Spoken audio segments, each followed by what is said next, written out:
Assalamualaikum warahmatullahi wabarakatuh. Nama saya Eza Aulia dengan NIM 23101172200007. Materi yang menurut saya sulit ialah konjungsi, karena konjungsi harus digunakan secara tepat agar menjadi jelas dan dapat dipahami. Namun konjungsi memiliki banyak sekali contoh dan macamnya. Apa sih konjungsi itu? Konjungsi adalah kata yang menghubungkan suatu kata dengan kata lainnya agar saling berkesinambungan. Konjungsi berfungsi untuk mengaitkan suatu kata dalam suatu kalimat agar menjadi kalimat yang dapat dimengerti. Konjungsi dibagi menjadi 5 jenis: konjungsi koordinatif, konjungsi subordinatif, konjungsi korelatif, konjungsi antar kalimat, dan konjungsi antar paragraf. Konjungsi koordinatif adalah konjungsi yang menghubungkan dua unsur atau lebih yang memiliki kepentingan yang sama atau status sintaktis yang sama. Contohnya dan, atau, melainkan, padahal, sedangkan, serta, dan tetapi. Konjungsi korelatif adalah konjungsi yang menghubungkan kata, frasa, klausa yang terdiri atas dua bagian yang umumnya terpisah antara satu dengan yang lain. Contoh konjungsi korelatif yaitu baik maupun, tidak hanya tetapi juga, demikian sehingga, entah-entah, dan contoh lainnya. Konjungsi subordinatif adalah konjungsi yang menghubungkan dua klausa atau lebih yang tidak memiliki sintaktis yang sama.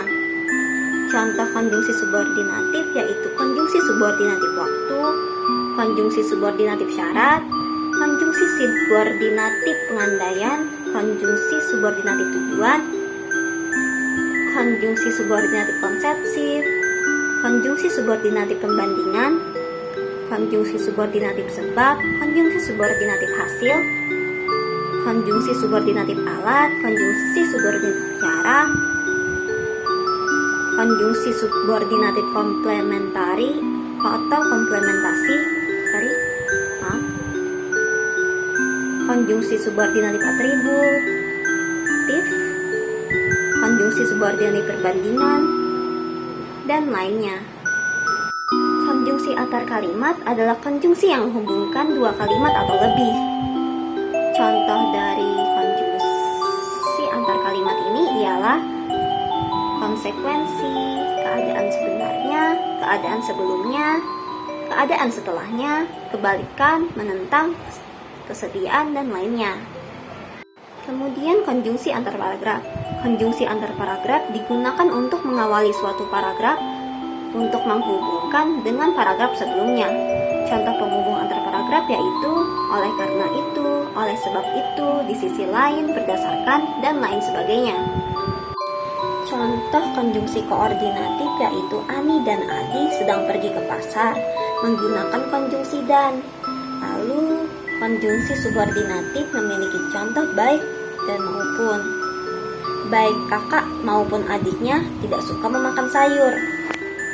Konjungsi subordinatif memiliki contoh konjungsi subordinatif sebab.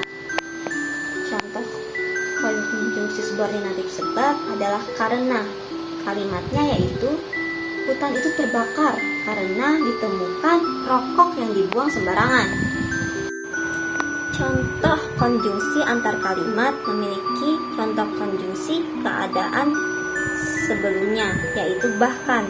Contoh kalimatnya yaitu kedatangan orang itu sangat memberikan dampak positif, bahkan pekerjaan yang seharusnya belum selesai telah diselesaikan olehnya. Salah satu contoh konjungsi antara paragraf ialah oleh sebab itu. Contoh kalimatnya yaitu Rina mendapatkan nilai yang bagus untuk mata pelajaran matematika dikarenakan dia belajar dengan giat semalaman. Namun dia lupa untuk makan malam. Oleh sebab itu, Rina dilarikan ke rumah sakit dan tidak dapat menghadiri acara penghargaan dari sekolahnya. Jadi, solusinya agar konjungsi tersebut tidak menjadi sulit ialah selalu latihan dan mendapatkan konjungsi serta memperhatikannya pada kalimat-kalimat yang ada sesuai dengan penjelasan sebelumnya. Demikian tadi materi saya. Jika ada kesalahan mohon dimaafkan. Salah silap mohon maaf. Terima kasih atas perhatiannya. Wassalamualaikum warahmatullahi wabarakatuh.